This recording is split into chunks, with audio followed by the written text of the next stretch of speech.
Hello, my dears, welcome. Dear friends and my dear students,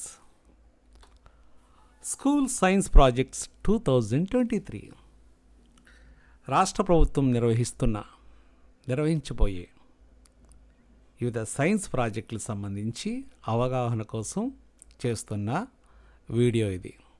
eco friendly material, పర్యావరణ హితంగా మనం ఏ పదార్థాలు వాడచ్చు, ఆ పదార్థాలతో ఏ సైన్స్ ప్రాజెక్టులు చేయొచ్చు అనేది ఈ వీడియోలో క్లుప్తంగా నేను వివరించబోతున్నాను. ఓకే మై డియర్స్, మరి ప్రకృతి, మనం బస్సులో కానీ ట్రైన్లో కానీ ఏదో వాహనంలో మనం అలా వెళుతుంటే చుట్టూ ఉన్న పరిసరాలు అందంగా పచ్చగా కనిపించాయనుకోండి, మనకు చాలా ఆహ్లాదంగా ఉంటుంది, చాలా సంతోషంగా ఉంటుంది.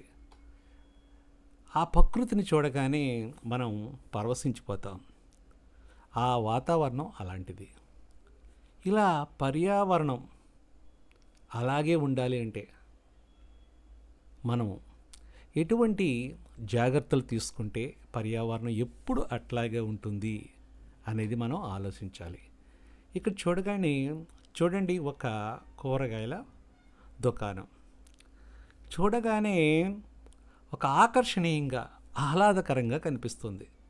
చాలా జాగ్రత్తగా మీరు గమనించాలి. నేను ఏ పదార్థాలు వాడారు ఇక్కడ అన్నదానికి చెప్పట్లేదు. దేనివల్ల ఇక్కడ మనకి ఆహ్లాదకరమైన వాతావరణం ఏర్పడిందో ఇట్టే మీరు చెప్పేయచ్చు. చూసారా? అంటే మనం ఇక్కడ పర్యావరణం పరంగా మనకి ఎటువంటి మేలు జరుగుతుంది, ఎటువంటి జాగ్రత్తలు తీసుకోవాలి అనేది కూడా ఇక్కడ ఆలోచించవచ్చు. అలాగే అక్కడక్కడ గార్డెన్స్ ఉంటూ ఉంటాయి. ఆ గార్డెన్లో మనము ఆ యొక్క ఉద్యానవనంలో తిరుగుతూ ఉంటే చాలా ఆనందంగా ఉంటుంది. అక్కడ చక్కగా మనం చేస్తూ ఉంటాం. అలాగే కొన్ని రోడ్లు మనకి చాలా ఆహ్లాదకరమైన వాతావరణాన్ని కనిపిస్తూ ఉంటాయి, చాలా పరిశుభ్రంగా ఉంటూ ఉంటాయి. అక్కడ చక్కగా మన ప్రయాణంలో ఎటువంటి ఆటంకాలు లేకుండా ఆనందంగా ముందుకు వెళ్తాం. మరి అటువంటి రోడ్డు కాకుండా ఇటువంటి రహదారి మనకు కనిపించిందనుకోండి, చూసారా? చూడగానే అక్కడికి వెళ్ళేటప్పటికీ మన కళ్ళు ఒక రకంగా భయానక వాతావరణంగా అనిపిస్తుంది. అక్కడ పరిసరాలు, అక్కడ ఉండే పడేసిన పదార్థాలు, చెల్లాచెదురైపోయిన పదార్థాలు ఎలా అయిపోయినాయి చూడండి. అక్కడ ఇంచుమించు మనకు కనిపిస్తున్న పదార్థాలు ఏంటో గమనించండి. ఎటువంటి పదార్థాలు వేస్తే అక్కడ మొత్తం వాతావరణం పూర్తిగా దెబ్బతుందో మనం గమనించాలి.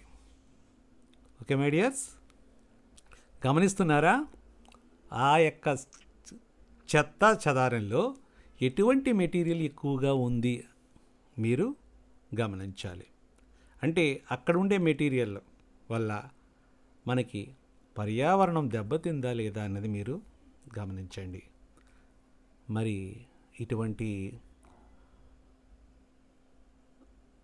దృశ్యాలు మనకి కనిపిస్తూ ఉంటాయి. అయ్యో అనుకుంటాం. అంటే మనం వాడి పడేసిన పదార్థాల వల్ల ఎటువంటి ప్రమాదాలు జరుగుతున్నాయి, ఇది కూడా ఒక ప్రాజెక్టుగా మీరు తీసుకోవచ్చు. ఇలాంటి సంఘటనల ఆధారంగా కూడా మనం ప్రాజెక్టు తయారు చేసుకోవచ్చు అని మనం అర్థమవుతుంది. ఇక చూడండి, ప్యాకింగ్ సంబంధించి ఇది పర్యావరణ హితమా కాదా? ఇక్కడ ఉండే ప్యాకింగ్ చేస్తున్న మెటీరియల్ వల్ల మనకు లాభమా నష్టమా? పర్యావరణానికి చేటు చేస్తుందా, మేలు చేస్తుందా? మీరు ఆలోచించి ఆ రకమైన ప్రాజెక్టు మీరు చెయ్యొచ్చు. ఓకేనా? మరి ఆ రకంగా మనం చూసినప్పుడు మనం మరి ఎటువంటి మెటీరియల్ వాడితే బాగుంటుంది పర్యావరణ హితంగా? మనకు అందుబాటులో ఉండే ఎటువంటి పదార్థాలను మనం రకరకాలుగా వాడుకోవచ్చు అనేది మనం గమనించాలి. ఓకే ఫ్రెండ్స్, నా ఛానల్ ఇప్పటికీ సబ్స్క్రైబ్ చేస్తుంటే థ్యాంక్ యూ సో మచ్. తీసుకోకపోతే వెంటనే నా ఛానల్ సబ్స్క్రైబ్ చేసుకోండి. అలాగే నోటిఫికేషన్ ద్వారా మీరు నా వీడియో పొందడానికి బెల్ ఐకాన్ మీద ప్రెస్ చేయండి. ఓకే, మరి ఇక్కడ మనము పూర్వకాలం నుంచి కూడా ఈ పదార్థాలు ఈ యొక్క వస్తువులు మనకు తెలుసు. పర్యావరణ హితాన్ని కోరే తాటి ఆకులు కానీ, వెదురు బొంగులతో కానీ, ఇక్కడ వెదురుతో చేసిన రకరకాల పదార్థాలు వస్తువులు మనకి కనిపిస్తున్నాయి. వీటిని రకరకాలుగా వాడుకుంటూ ఉంటారు. ఇప్పుడు ఇది ఒక ట్రెండ్. నిజమే, ఇప్పుడు మీరు గమనిస్తే ఆయా ఫంక్షన్లో ఇవి మనల్ని అట్రాక్ట్ చేస్తున్నాయి. ఇప్పటి వరకు మనం ప్లాస్టిక్ రకరకాల పదార్థాలు తోటి డెకరేట్ చేసేవారు. కానీ ఇప్పుడు ఈ స్థానంలో ఇటువంటి వస్తువుల్ని చక్కగా వాడుతున్నారు కదా. తాటాకులు కానీ, ఎదురు బొంగులు కానీ తో చేసిన ఈ యొక్క వస్తువులు మనకి పర్యావరణానికి చాలా చాలా మేలు చేకూరుస్తాయి. అలాగే ఇవి మనం భూమిలో కలిసిపోవటానికి చాలా తక్కువ సమయంలో కలిసిపోతాయి అనే విషయం మనం గమనించాలి. కాబట్టి దీనికి సంబంధించి ఈ ఎదురు బొంగులు సంబంధించిన వస్తువులు కానీ, తాటాకులు సంబంధించిన వస్తువులు కానీ చేస్తే మనకి ప్రయోజనాలు ఏంటి అనేది మీరు ప్రాజెక్టు ద్వారా తెలియచేసే అవకాశాలు ఉన్నాయి. మరి మట్టి, మనం పుట్టి తర్వాత పోయేటప్పుడు కూడా మనం మట్టిలోనే కలిసిపోతాం. మట్టి శ్రేష్టమైంది. మట్టితోటే మొదటి నుంచి మనం రకరకాల పదార్థాలు తయారు చేసుకున్నాం. పర్యావరణ హితం కూడా. అవి పగిలిపోయినప్పుడు మళ్ళీ అవి మట్టిగా మారుతాయి. మళ్ళీ రీయూజ్ చేయొచ్చు, పునరుత్పత్తి చేయొచ్చు. ఇప్పుడు మళ్ళీ ఇవి కూడా ట్రెండింగ్లోకి వచ్చాయి. అవునా? సాంప్రదాయంగా ఎప్పుడో వాడి పడేసిన ఈ మట్టి సంబంధించి మళ్ళీ ఇప్పుడు దీపాలు, కూజాలతో పాటు రకరకాల కుక్కర్స్ కూడా మనకి అందుబాటులోకి వచ్చేసాయి. ఇవి కూడా చాలామంది ఫ్రెండ్లీగా వాడుతున్నారు. ఎకో ఫ్రెండ్లీగా మనము వీటిని తీర్చిదిద్దుకోవాలి. అలాగే కొన్ని రాష్ట్రాల్లో మనకి టీ, కాఫీలు ఆర్ పాలు మనకి మట్టి పాత్రలో, అంటే మట్టి కప్పుల్లో సప్లై చేస్తుంటారు. అలాగే కొండ బిర్యానీ అనే పదాన్ని ఉపయోగించుకుంటున్నారు. అలాగే పెరుగు తోడెడుతూ ఉంటారు. కూజాల సంగతి మనకు తెలిసిందే.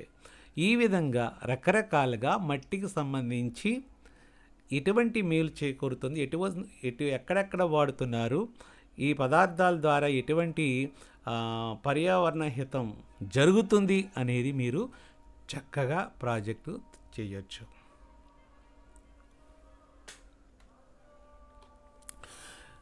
తర్వాత బ్యాగ్స్. మనం ప్లాస్టిక్ బ్యాగ్సే ప్రపంచంగా మారుతున్నాం. మరి పర్యావరణ హితం కాదు కదా. అటువంటప్పుడు మన యొక్క బ్యాగ్స్లో కూడా మార్పులు రావాలి. పేపర్ బ్యాగ్ కావచ్చు, జ్యూట్ బ్యాగ్ కావచ్చు, క్లాత్ బ్యాగ్స్ కావచ్చు, రకరకాల బ్యాగులు. ఖచ్చితంగా మనము ఒక మార్కెట్కి వెళ్ళామంటే ఖచ్చితంగా ఒక బ్యాగ్ తీసుకెళ్ళాలి. అక్కడ ఒకవేళ ప్లాస్టిక్ ఇచ్చినా మనకు వద్దు, డోంట్ యూజ్. సో ఇటువంటి బ్యాగ్ సంబంధించి, దీనికి సంబంధించి కూడా రకరకాల బ్యాగ్స్ ఇలా చేయొచ్చు అని మీరు ప్రాజెక్ట్ చేయొచ్చు. సో ఇది కూడా మనకి పర్యావరణ పరంగా చాలా బ్రహ్మాండంగా ఉపయోగపడుతుంది. నెక్స్ట్ జాడీలు. ఇవి కూడా సాంప్రదాయబద్ధంగానే వస్తున్నాయి. సిరామిక్స్ సంబంధించి ఇవి కూడా మనకి పర్యావరణహితంగానే ఉన్నాయి. ఇప్పుడు కూడా ట్రెండ్లీగా రకరకాల జాడీలు, చిన్న చిన్న చాలా ఆకర్షణీయంగా ఉండే మనకి వస్తువులు మనకి అందుబాటులోకి వస్తున్నాయి. కాబట్టి వీటి వాడకం వల్ల మనకి ప్రయోజనాలు ఏమున్నాయో మీరు ఒక ప్రాజెక్ట్గా తయారు చేయొచ్చు. ఇక ఈ మధ్యనే మనకి ఫస్ట్ నుంచి వాడే మనము యొక్క దొంగ లేకపోతే వుడ్ సంబంధించి వుడ్ మెటీరియల్ని మనం యూజ్ చేసి బొమ్మలే కాకుండా రకరకాలు తయారు చేస్తారు. ఇక్కడ చూడండి తాటాకులతోటి, అలాగే తాటాకేమో మామూలుగా ఇక్కడ 4 బద్దలుగా ఉన్నాయి. అలాగే ఇక్కడ మీరు బ్రష్లు చూసినట్లయితే హుడ్తో సంబంధించి ఇక్కడ బ్రష్లు తయారు చేయడం జరిగింది. ఇవి ట్రెండ్లీగా మనకి రకరకాల వస్తువులుగా మనకు కనిపిస్తున్నాయి. వీటిని కూడా మనము తయారు చేయవచ్చు. అలాగే ప్లాస్టిక్ సంబంధించి ఆ గ్లాసులు, ప్లేట్స్ వాటి బదులుగా మనము ఇప్పుడు ఎటువంటి గ్లాసులు వస్తున్నాయి మనకి? అవును, పేపర్ సంబంధించిన గ్లాసులు అందుబాటులోకి వచ్చాయి. పర్యావరణ హితంగా ఉంటున్నాయి. కాబట్టి వీటిని మనము ఏ రకంగా ఎలాగ ఉపయోగించుకోవచ్చు అనేది మీరు ప్రాజెక్ట్గా చేయొచ్చు.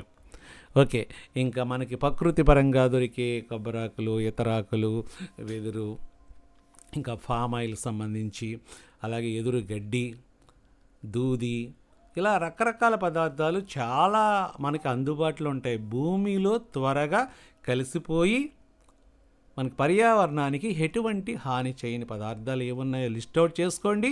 వాటికి సంబంధించి ఏవే వాడతామో, మనం వాటి వల్ల ప్రయోజనాలు ఏంటి, అలాగే దానికి సంబంధించి సైంటిఫిక్ టెంపర్ ఏముందో, సైంటిఫిక్ మెటీరియల్ కానీ దాని యొక్క వాల్యూస్ని కానీ రాసి చక్కగా ప్రాజెక్ట్ మీరు చేయొచ్చు. ఓకే మై డియర్స్, మరి ఈ ఎకో ఫ్రెండ్లీ సంబంధించి కొన్ని విషయాలు చెప్పాను. ఇంకా చాలా మెటీరియల్ మీ టీచర్స్ చెప్పుంటారు. వాటిని అనుగుణంగా మీరు ఖచ్చితంగా ఒక ప్రాజెక్ట్ అయితే చేసేయండి, స్కూల్లో ప్రదర్శించండి. Okay, all the best. మరి ఈ వీడియో మీకు మీ ఫ్రెండ్స్ కూడా షేర్ చేయండి. అలాగే నా ఛానల్ కోసం వెంటనే సబ్స్క్రైబ్ చేసుకోండి. Thank you very much.